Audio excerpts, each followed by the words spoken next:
Brick by brick, this mansion was built to keep the living out and the dead in. Within its walls, secrets breathe and shadows speak. Welcome to Haunted Mansion Stories. Every mansion has secrets. This one whispers them in the dark. Listen to the secrets only if you dare.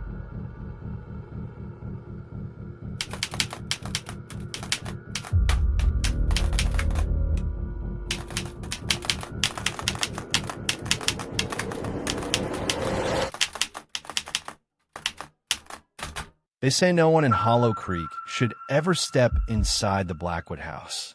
It sits on the edge of the woods like a wound the earth refused to heal. Windows dark, doors swollen with rot, and whispers that seep through its walls when the wind is just right. I never believed in curses, but belief doesn't matter when the thing you don't believe in starts whispering your name. That night, the storm rolled in like a home. Rain hammered against the rooftops, and thunder crawled across the hills. I don't know what made me go there. Curiosity, maybe, or the need to prove something to myself. All I had was my flashlight and a dare from friends I'd never seen. The house greeted me in silence. The air inside was damp and cold, filled with the smell of decay and something faintly metallic, like old blood. Each step I took made the floor groan under my weight. I felt like I was walking into a grave that had been waiting for me. Upstairs, I found the attic door. A faint draft seeped from underneath it, carrying a whisper that wasn't mine. The attic was worse, dust thick enough to choke on, the ceiling sagging. In the far corner, a mirror. It was taller than I was, framed in black with carved with faces, twisted, screaming faces. The glass itself was dim, like it had been smoked over. I could barely see my reflection. When I wiped my hand across the surface, the mirror moved. Not a trick of light, no. The glass rippled, like something alive was breathing behind it. My reflection blinked when I did. I froze. My flashlight trembled in my hand. Then came the voice. Soft, cracked, coming from inside the glass. Help us. I stumbled back. Who said that? Shapes stirred behind the reflection. Shadowy outlines of people pressing against the other side of me. Their faces were blurred, stretched, distorted by pain. We are trapped. One rasped, the voice breaking like brittle wood. Bound to this glass, cursed to remain unseen. I should have run. I should have. But the sound of their suffering hooked me. It sounded human. What do you want from me? I whispered. Freedom, they said in unison. There is a key, a pendant hidden within the glass. Bring it forth, and you will release us. I stepped closer. The surface shimmered, and I saw it. A faint, golden glimmer deep within the mirror. My reflection's eyes followed mine, but there was something off about her smile. You must reach through, the voices urged. We cannot do it ourselves. My heart pounded so hard it hurt. Promise you won't hurt me, I said. We swear it, they whispered. We only want to be free. I reached out. The surface was cold, so cold it burned. My fingers sank in like I was reaching through water. A pulse vibrated through my arm, sharp and electric. Then I felt it, the pendant. It was warm, alive. I pulled it free, gasping as the mirror cracked from top to bottom with a sound like thunder splitting the sky.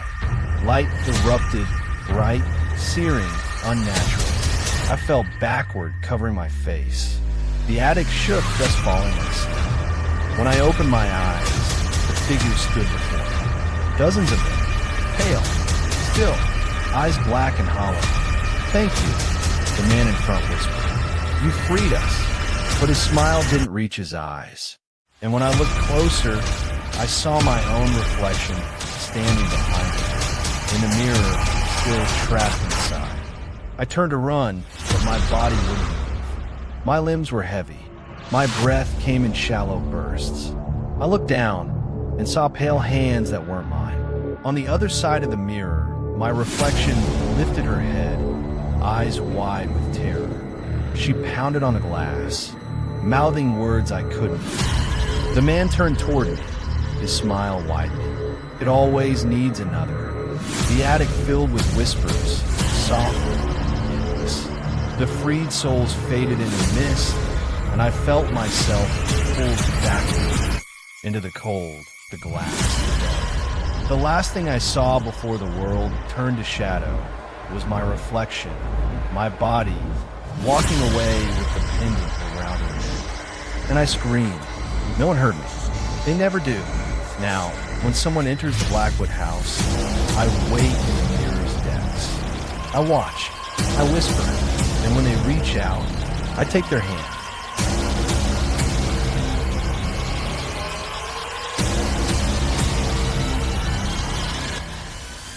They said the Blackwood House was finally empty.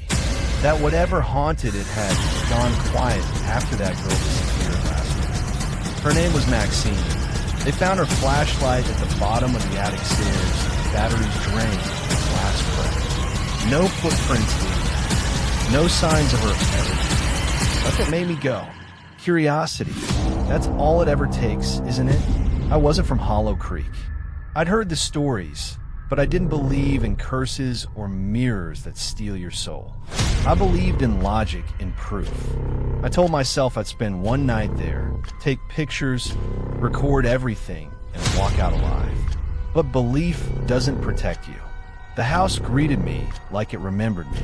The air was colder than it should have been, and the smell, damp wood, dust, of something sweetly rotten, clung to my clothes. I climbed the stairs slowly, camera light flickering. At the top, a door stood half open, hinges moaning. Inside, the attic waited unchanged. And there it was, the mirror, tall, cracked straight down the middle, and lying in front of it, tangled in a web of cobwebs, a pendant. Gold, faintly glowing. My pulse quickened. I knelt and picked it up. The moment my skin touched it, the attic lights flickered. The temperature dropped, and then a whisper, "Please help me." I froze. The voice was faint, coming from the mirror. A girl's voice. I raised my camera, shining a beam on the glass, and that's when I saw her. A young woman, eyes wide, pale hands pressed against the inside of the mirror. Her lips moved, frantic. "Please," she mouthed. "Let me out. Who are you?" I whispered. Her answer fogged across the glass. Letters forming from condensation. Maxine. My stomach nodded. "You're trapped," she said, her voice trembling through the air. "The pendant, it's the key. Please use it. Break the curse." Every instinct screamed to run, but I couldn't move. Her eyes, terrified, pleading, looked too real, too human. I lifted the pendant. "Ow! Press it to the glass," she said. "Please, before it's too late." The mirror flickered. Behind Maxine, shadows twisted. Faces, dozens of them, grinning in the dark. "Who are they?" I asked. "The ones who came before," she whispered. "Hurry." I swallowed hard and stepped closer. The glass seemed to pulse, the crack widening slightly. My reflection trembled beside hers. Except my reflection wasn't moving like me anymore. It smiled. I froze. Maxine's eyes widened. "No, don't. Too late." My hand, or maybe hers, pressed the pendant to the glass. Light burst, not white this time, but red. The mirror screamed. I swear to God, it screamed. When I opened my eyes, the attic was still, silent. Dust floated like snow. Maxine was gone, and my reflection smiled back at me. She blinked once, slowly, then turned her head to look out through the glass into the world beyond. I tried to move, but my hands wouldn't respond. My voice caught in my throat, muffled by something cold. She lifted the pendant, my pendant now, and hung it around her neck. And as she walked away, I saw my breath fogging against the inside of the glass. I was still there, watching, waiting, and when the next fool comes looking for proof, I'll be ready.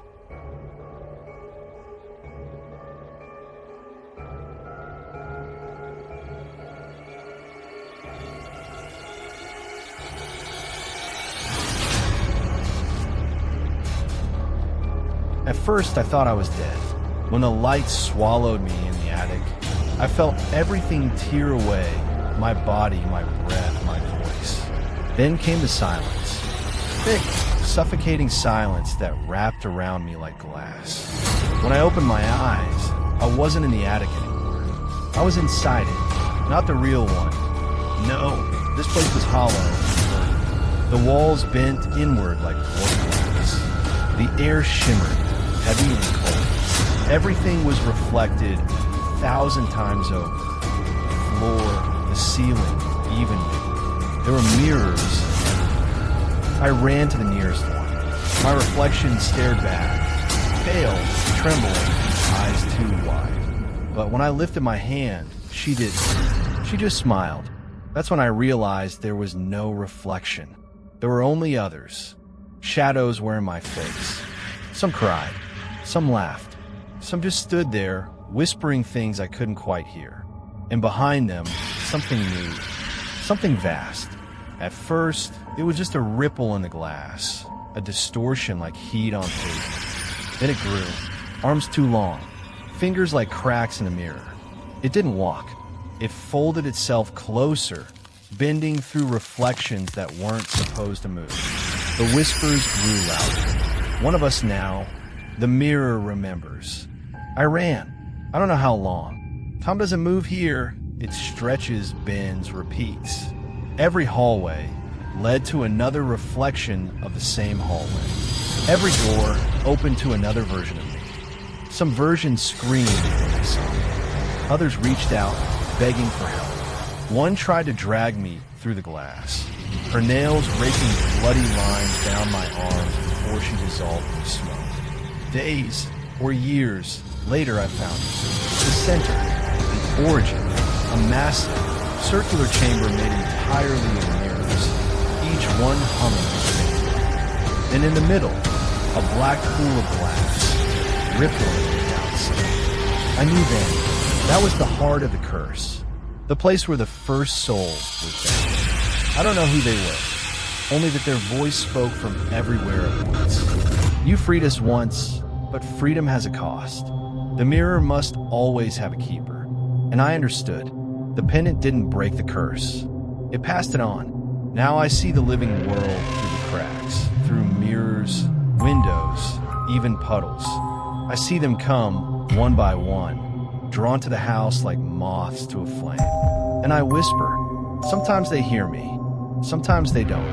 Until one does. And when they reach through, curious, brave, foolish, the cycle begins again. I wait in the dark between reflections, listening to the echoes of every scream that came before mine. I tell myself I'll stop it next time, that I'll warn them, that I won't let it happen again. But I always do, because the mirror needs me. And when you look into it, when you lean just a little too close, I'll be there, behind your shoulder, smiling.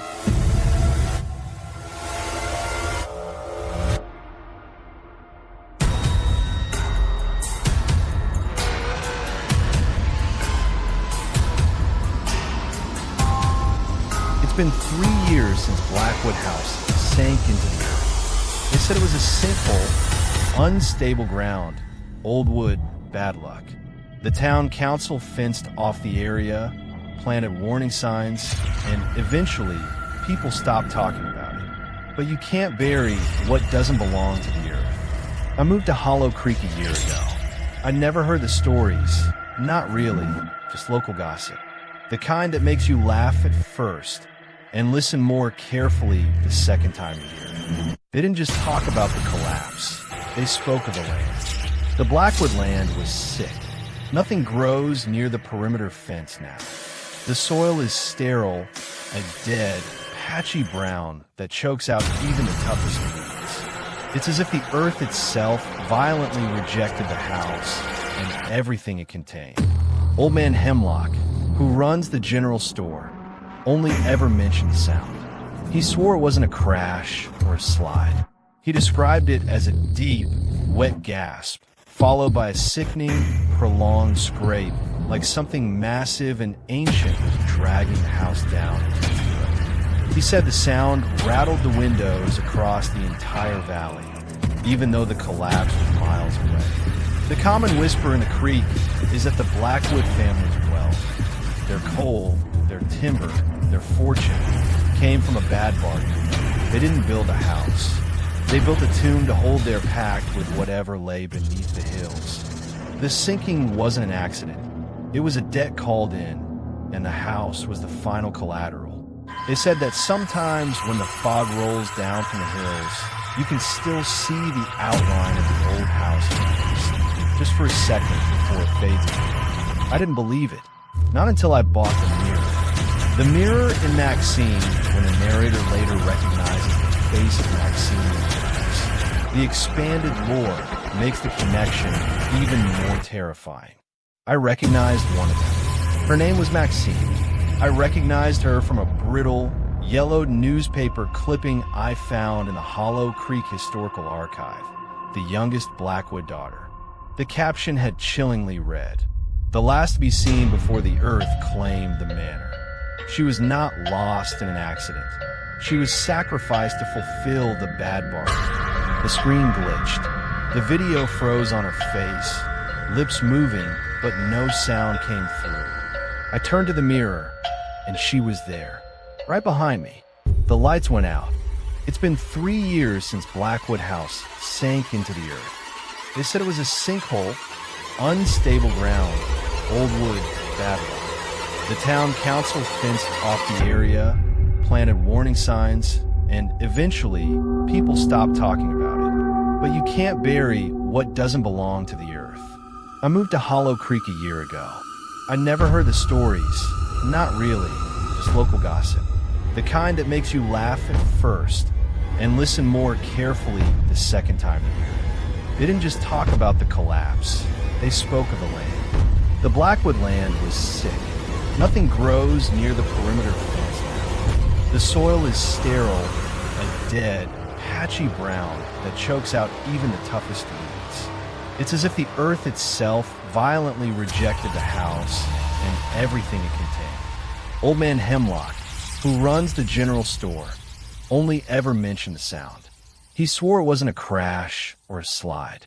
He described it as a deep, wet gasp, followed by a sickening, prolonged scrape, like something massive and ancient was dragging the house down into its throat. He said the sound rattled the windows across the entire valley, even though the collapse was miles away. The common whisper in the creek is that the Blackwood family's wealth, their coal, their timber, their fortune, came from a bad bargain. They didn't build a house. They built a tomb to hold their pact with whatever lay beneath the hills. The sinking wasn't an accident. It was a debt called in, and the house was the final collateral. They said that sometimes when the fog rolls down from the hills, you can still see the outline of the old house in the east, just for a second before it fades again. I didn't believe it, not until I bought the mirror. It was a beautiful antique, heavy and cold, with an ornate black frame carved with strange, swirling patterns. At first, I thought they were just elaborate designs, but the longer I owned it, the more I saw them for what they truly were: contorted faces, subtly shifting when I wasn't looking directly at them. These weren't carvings, they were portraits. The first victims, eternally trapped in the very wood that framed their prison. The seller said it was salvaged from an old manor that collapsed in a storm. I thought it would look perfect in my hallway. The first few nights, it was just a mirror. Then the lights started flickering. The air near it always felt colder. And sometimes when I walked past it too quickly, I thought I saw someone behind me. Always a girl, always smiling. At first, I told myself it was my mind playing tricks, fatigue, stress, reflection distortion. But then things started to go missing. A photo frame, my phone. The mirror wasn't just reflecting, it was absorbing. The missing items weren't stolen. They were ingested, vanishing behind the glass, making the space outside the mirror simpler, easier for something to occupy. Once, even my cat vanished for 2 days, only to reappear, pacing in circles in front of the mirror, fur bristling, hissing at her own reflection. She hadn't just been lost, she'd been inside it. Last night, I recorded a video. I wanted proof. I placed my phone facing the mirror and walked out of frame. When I played the footage back, I saw myself walk away, but I didn't leave. My reflection stayed, watching the door long after I was gone. Then it smiled. Not a normal smile. A wide, knowing grin that spread far too slowly to be mine. I even tried to force a smile myself, to see if it would mimic me. But its grin remained fixed, an unblinking, predatory rictus that proved it was utterly separate from me, incapable of a true reflection. And behind it, faint but visible were others. Faces in the dark glass. I recognized one of them. Her name was Maxine. I recognized her from a brittle, yellowed newspaper clipping I found in the Hollow Creek Historical Archive. The youngest Blackwood daughter. The caption had chillingly read, "The last to be seen before the earth claimed the manor." She was not lost in an accident. She was sacrificed to fulfill the bad bargain. The screen glitched. The video froze on her face, lips moving, but no sound came through. I turned to the mirror, and she was there, right behind me. The lights went out. Now, I'm writing this in the glow of my laptop screen. I don't know if anyone will ever read it, but if you do, if you found this file, this story, this warning, listen to me. If you ever find a mirror with black wood and faces carved in its frame, don't touch it. Don't clean it. Don't even look into it for too long. Because it's not just a reflection. It's a door. And somewhere inside, the damned are still waiting. They watch through every pane of glass, every lens, every screen. And when the time comes, they'll step through. In the reflection, something moves. It's smiling. And it looks like you.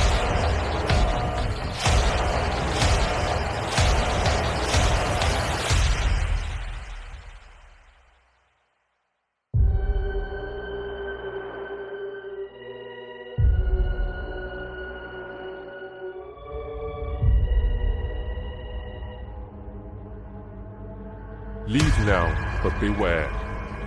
The mansion remembers those who enter, and it will call you back. You've walked the halls, heard the voices, and felt the chill. The story ends for now, but don't forget to like and subscribe because the mansion waits. Always.